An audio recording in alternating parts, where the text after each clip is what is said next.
Ako si Kit, 23 anyos. Noong mga panahon na naganap ang misteryo at kababalaghan sa aking buhay na tumatak sa aking pagkatao.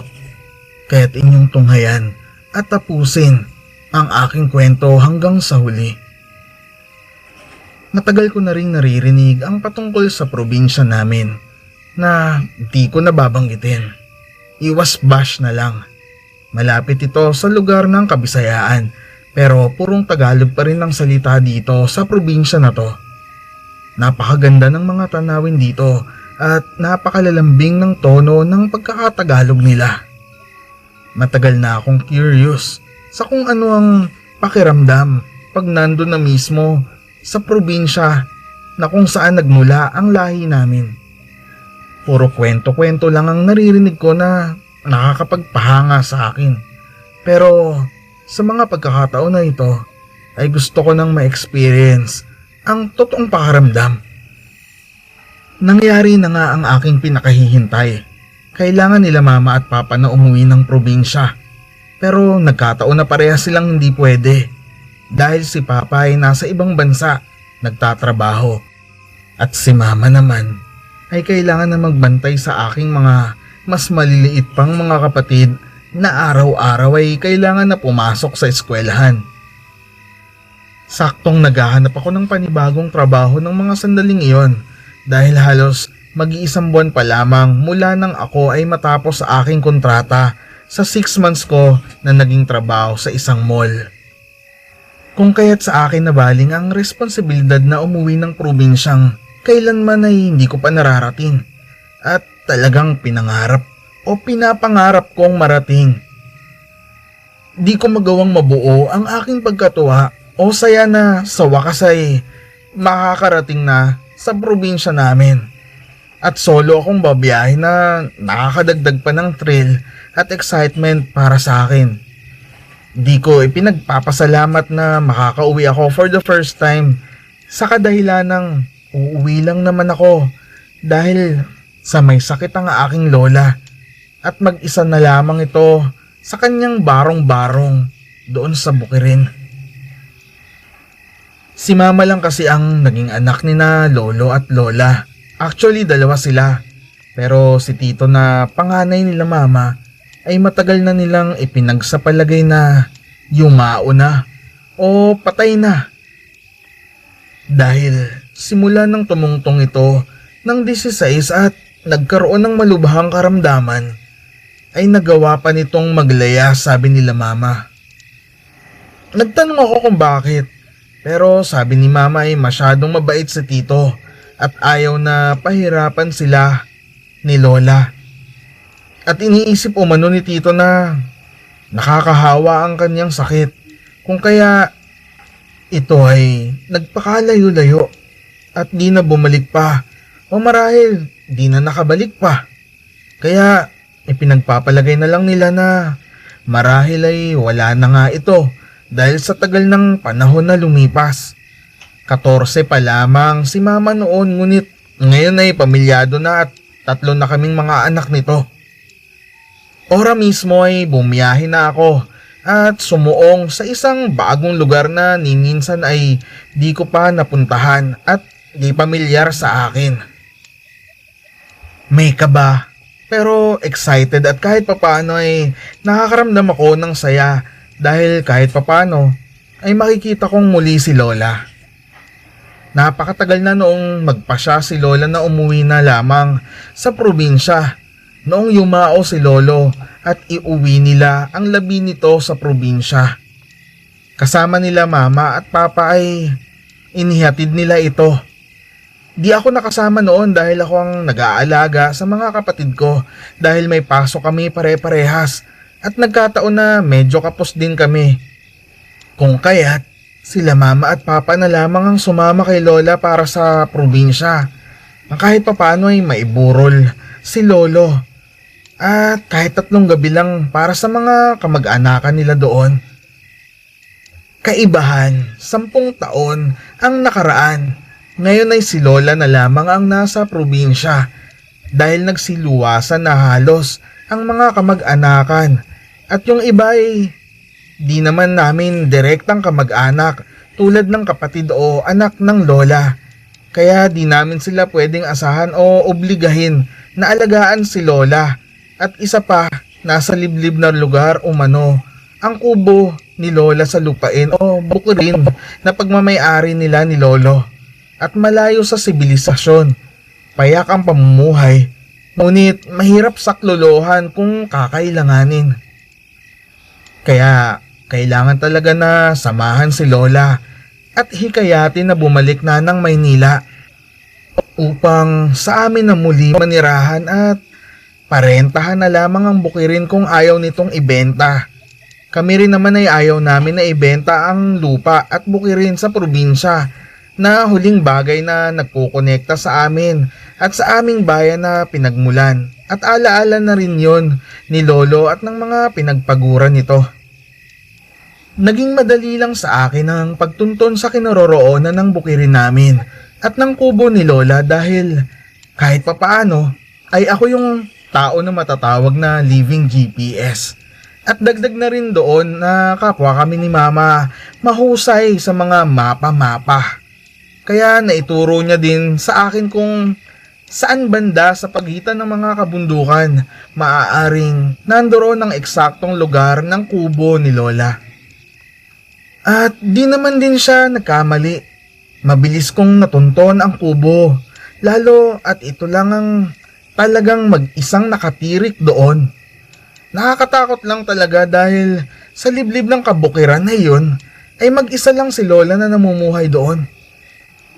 At talagang nakakapag-alala ang kanyang sitwasyon katulad ng nangyayari na ito sa kanya. Kailangan niya ng medikal na tulong at ng makakasama. Ako talaga ang perfect na makakasama ni lola, lalo at tapos ako ng nursing course. Kaya ako din ang napisil nila mama at papa na mag-alaga kay lola. At goal ko rin na mahikayat ko din siya na lumuwas na lamang ng Manila at sa amin na muli na manirahan. Tuwang-tuwa si lola nang makita niya ako sa bintana ng kubo. Nagbabaka sakali lang din naman ako kung siya nga ba talaga ang nakatira doon at di nga ako nagkamali. Si lola nga. Naabutan ko siya na nagpapakulo ng tubig. Gulat at saya ang namutawi sa mukha ni lola nang mabanaag niya kung sino ako na nakadungaw mula sa labas ng kubo. Agad akong pinagbuksan ni lola ng pintuan at inakap sa sobrang tuwa nito. Ngunit agad din itong nagtanong kung bakit kinailangan ko pa na mag-abala sa pagpunta sa kanya. Kit, bakit naman nag-abala ka pa? Sabi ko naman sa inyo na maayos na ako at nakakatayo naman na ako. Natumba lang ako kaya nahirapan akong magkikilos. At sakto naman na nalobat yung baterya na kada linggo ay nire-recharge ni Temyo sa bayan. Kaya di ako makacharge ng cellphone na binigay ninyo. Dahil nagkasakit din siya, kaya di niya ako napupuntahan para dalhin niya ang kapalitan ng baterya ko. Hindi din tuloy ako nakakapakinig sa paborito kong drama sa tanghali sa radyo. Okay lang ako, Apo. Masyado lang talaga akong nanghina dahil sa ininda ko ang balakang ko. Pero ngayon ay maayos na ako. Lola, wala naman po sa akin ang puntahan ko po kayo dito. Gustong gusto ko nga po dahil for the first time ay nakarating din ako dito sa lugar na sa kwento ko lang po laging naririnig. Saka miss na miss ko na din po kayo, Lola. Miss na po namin kayo nila Chi at Kai. Lumipas ang maghapon na walang nasayang na oras sa amin ni Lola, kundi nag-usap lang kami ng nag-usap, kumustahan, pati ang mga pagyayabang ni Lola ng mga kung ano-anong di ko pa nararanasan na gawin at puntahan doon sa bukid. Marami akong mga dalang pagkain sa bagahe ko, kaya di namin pinroblema ang maghapon na iyon. At kahit sa mga sumunod na araw ay kaya pa. Basta't magsasayang lang ako para may kanin kami. At may ulam naman ako sa bagahe, tulad ng delata, mga noodles, at bumili din ako ng tinapa at mangilan-ngilang gulay sa nadaanan kong palengke sa biyahe papuntang bukid. Maayos naman ang madatnan ko si Lola at mukha lang talagang naging exaggerating lang ang naging usapan dahil kahit ako ay nag-alala nang malaman ko na nakaratay si Lola at hindi nga makatayo. Pero nang dumating ako ay malakas naman na ito at dala ko din ng ilan sa mga vitamins at medications na akma sa case na nangyari kay Lola. Binilhan ko din siya ng gatas na pang-edad niya. Lumipas ang ilang mga araw ay nakasanayan ko na din ang buhay sa bukid. Tanging radyo lamang ang aming libangan doon. May sariling pocket wifi naman ng Lola at marunong itong mag-load mula sa card kapag nauubusan siya ng data. Napakagandang bagay din na kahit nasa bukid ay malakas ang signal ng network ni Lola doon. Kaya natatawagan namin siya noon.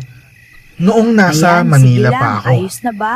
Bali, tatawag muna kami sa cell number ni Lola para sabihan siya na Ay, i-activate salamat. niya ang pocket Connected lang. wifi. Galing naman. Then magkakakitaan na kami using video call. Di kasi pala data si Lola at mas hilig niya lang talaga ang makinig sa radyo maghapon. Si Kuya Temyo ang pinagkakatiwalaan namin para kay Lola sa baterya Salamat, at Temi. sa mga Ilagay mo bagay sa na mesa. tulad ng load cards para di naman mahirapan si Lola sa pagpunta sa bayan. At kahit sa pamamalengke linggo-linggo ng mga pangangailangan ni Lola. Ngunit pamangkin lang siya ni Lola at di namin pwedeng iasa kay Kuya Temyo lahat. Kaya ako pa rin ang napagpasyahan na umuwi ng probinsya para kay Lola.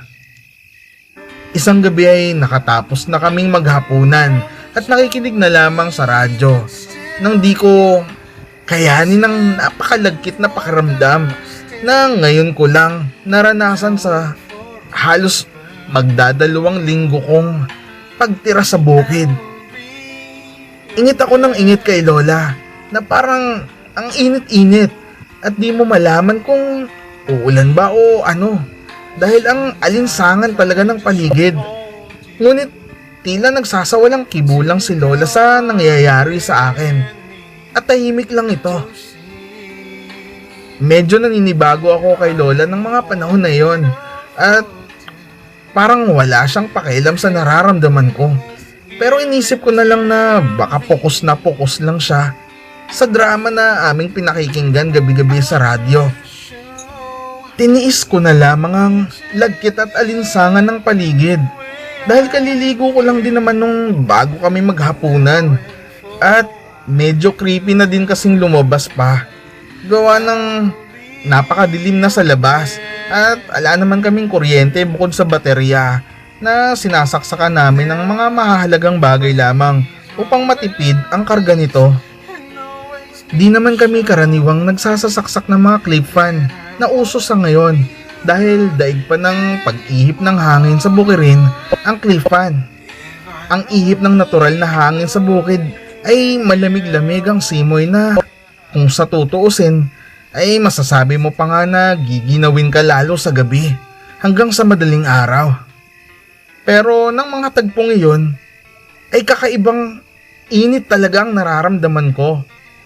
Halos pati nga mga kuliglig o yung mga tunog ng kuliglig at mga ibong panggabi ay pansin ko na di ko rin naririnig sa mga oras na iyon. Kumpara sa mga nagdaang gabi na kinasanayan ko.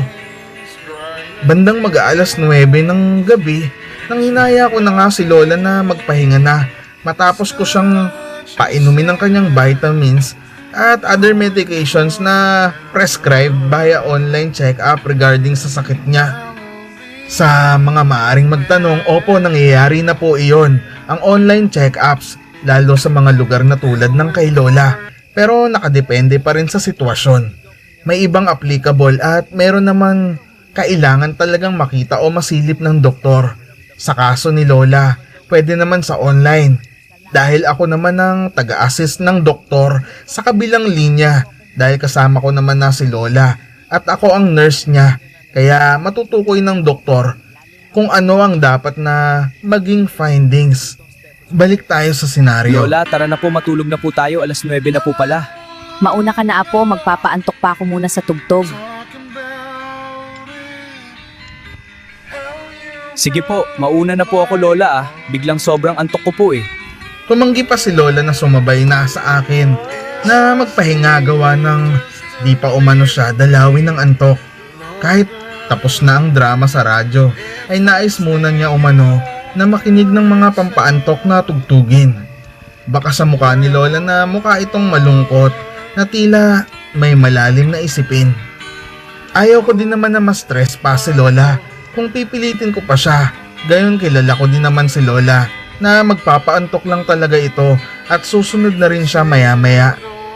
Kung kaya't kinumusta ko na ang mga pinto at bintana at matapos ma-double check kung maayos na nakasarado ay natulog na rin ako. Nang bandang mag-aalas 11:30 ay nagising ako dahil sa tindi ng pawis ko at sa tila may kausap ang Lola dahil naririnig ko itong nagsasalita. Ngunit di ko lang maunawaan kung ano ang mga binibigkas o sinasabi at may naririnig din akong tumutugon o sumasagot sa kanya na boses ng lalaki na siguro ay maihahambing ko na kaedad ni Kuya Temyo. Pero iba ang boses nito at alam kong hindi si Kuya Temyo ito. Dali-dali akong bumangon pero padahan-dahan lang para di nila ako mamalayan. Nakita ko si Lola na may kausap siya. Pero yung kausap niya nasa labas ng bintana. Sinisipat-sipat ko talaga kung sino ba yon. Nakikita ko naman yung mukha pero di ko kilala. Pero ang natatandaan ko lang ay may balat ito sa taas ng kilay. Pero dahil sa balat na yon ay nanindig ang aking balahibo. At di ako magkakamali sa hugis at laki ng balat na iyon. Nakita ko na yun sa mga lumang pictures na tinatago ni Mama. Mga sepia pa nga ang kulay at di pa colored ang mga larawan na iyon. Si Tito ang nasa bintana. Pero paano nangyari yun? Ilang dekada na itong nawawala. Nawala o di nila matukoy kung nawawala nga ba. Naglayas o kung wala na ba talaga. At yumao na dahil kung matatandaan ninyo, Sir Kamisteryo, sabi ko nga sa simula ng kwento ay naglayas ito dahil ayaw niyang magpakargo o maging alagain ng Lola. Dahil sa tinamaan nga daw ito ng malubhang sakit at mula noon ay ni anino nito ay di na nakita nila Lola o maging si Mama. Nanay, pumayag ka na. Para sa'yo din naman, Nanay. Wala na din kasi akong maisip na ibang paraan. Ako naman ang gagabay sa'yo. Anak, sabi ko nga sa'yo na di mo naman kailangan na mag-alala sa akin. Tao akong nabuhay kaya tao akong mamamatay. Nanay, wag naman sanang kamatayan na naman ang magiging usapan natin. Ikaw na lang ang pamilya ko na nalalapitan ko. At alam na buhay pa ako at tanggap ako sa sitwasyon ko. Anak, maari ba na wag na yan ang maging usapan natin? Maligayang kaarawan sa iyo, anak. At kahit ilang ulit ay di ako magsasawang batiin ka. Kahit ayaw mo pa. Nanay, alam mo naman na tinuring ko ng patay ang sarili ko mula nung maging ganito ako. Kaya ayoko nang naalala ang kaarawan ko. Pero nagpapasalamat po ako sa inyo ni tatay sa lahat-lahat, Nanay, dahil utang ko pa rin ang naging buhay ko sa inyo. At wala po kayong kasalanan sa mga nangyari sa akin ngayon. Ako po ang pumili nito. Hayaan mo na ngayon, anak. Nangyari na ang nangyari.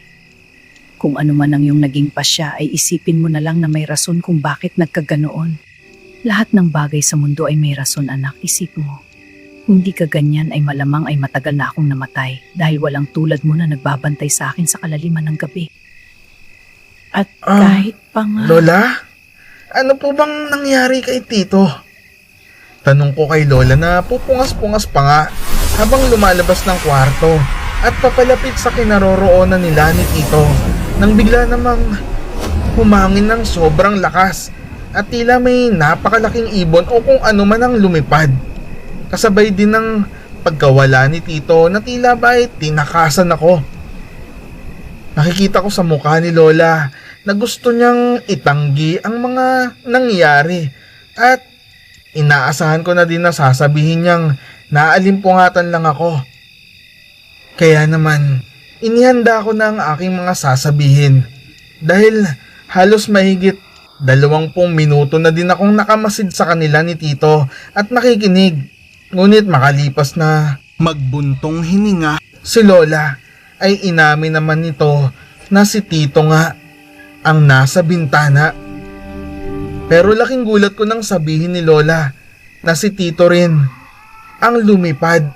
Oo, si tito mo yung nasa bintana. At si tito mo rin ang naging ibon at lumipad. At naging rason ng malakas na hangin na biglang humampas sa kapaligiran. Lola? Naglabas ito umano ng napakalaking pakpak at agad na lumipad dahil sa takot na malaman ko ang lihim nila ni Lola. Ngunit si Lola ay napakalaki ng tiwala sa akin.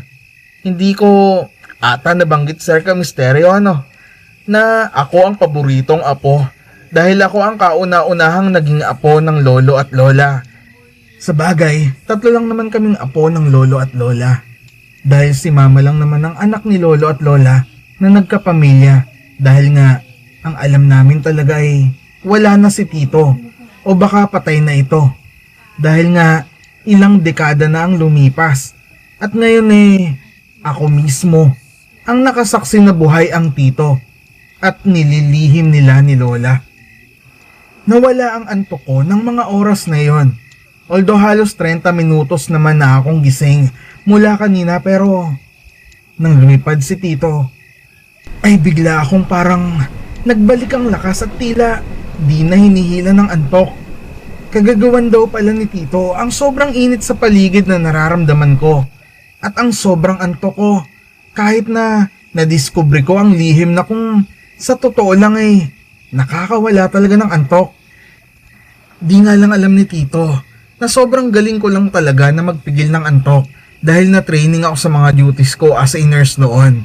Sa OJT pa lang at sa unang work ko sa ospital bago ako mag-clinic staff sa isang clinic sa kilalang mall kung saan di ko na need na magpuyat. Naikwento na ni Lola sa akin ang lahat-lahat ng gabing iyon na pinili ni Tito na maging isang ganap na aswang sa alok ng naging kaibigan nito noon. Nayanggaw daw pala ang Tito. Kung kaya't grabe ang sinapit na paghihirap nito na akala lang nila Lola noon ay may malubha siyang sakit. Maski si Tito noong una ay di niya alam na nayanggaw siya sa isang salo-salo na kanyang napuntahan at nalaman niya na lamang ito noong magmagandang loob na ang kaibigan niya Pare! at dinalaw Pare! siya nito sa Gising! kalaliman ng gabi. Ako to. Amoy na amoy kanain sa sakit mo pare kaya nandito ako para tulungan ka. At ibinunyag sa kanya ang lihim nito. Dahil nga daw, naaamoy umano nilang mga aswang ang kapasibol pa lang na bagong yanggaw. Ngunit masyadong mahina at talagang mamamatay na nga talaga umano si Tito nang gabing dumalaw ang kanyang kaibigang. Di niya inakalang aswang. Agad umano Kakagating ko nitong ang pulso ko pinainom para ng mailigtas sariwang ka. dugo nito si Tito at pinakain ang Tito ng Inumin mo ang sariwang dugo ko. hilaw na atay ng hayop. Makapangyarihan umano at nakakasagip ng buhay ang dugo ng lahi ng aswang na ito. Ngunit hindi maaari sa may mga normal na sakit lang na tao dahil tila nayanggaw ka na rin kung iinumin mo ang dugo nila. Sa mga nayanggaw naman at naghihirap ay makakatulong ito upang ibalik ang lakas at makayanan ang transition sa pagiging bagong aswang. Sa galit ng Tito, nang makabawi-bawi ito ng lakas ay nagpatulong umano ito sa kaibigan nitong aswang upang hanapin ang aswang na nangyanggaw dito. Kinailangan ng Isang ritual upang makasiguro na tama ang kanilang gagantihan. Hanapin natin siya gamit ang mapa. Sa dugo din umano ni Tito, inumpisa ng ritual dahil konektado siya sa nangyanggaw sa kanya. Nang malaman nilang ibang lahi ito ay minanmanan nila ang lahi ng aswang na ito at kung sino ang mahilig mambiktima ng mga inosenteng tao para yang gawin. Mga elemento, Gumawa pakinggan umano niyo ang ako. isang aswang na mangkukulam, nakaanak ng kaibigang aswang ni Tito, ng isang botelya na may lana at dugo niya. Opo. Nabubula din Ingat. umano kapag may aswang. Ngunit ito ay bubula lamang kapag malapit ang mismong aswang na nangyanggaw kay Tito. Sa mismong nangyanggaw lang ito, kay Tito bubula ang lana na ginawa ng mangkukulam kung kaya't ito ang hudyat na ang aswang na katapat nila ang dapat nilang kitilin at wakasan ang Tingnan mo, paghasik may ng kakaiba sa kasamaan lalaki nito. yun. Oo, at tumitingin siya sa pagkain habang hindi nakatingin ng iba. Kailangan nating pigilan siya. Handa na ako. Kunin natin siya. Aray!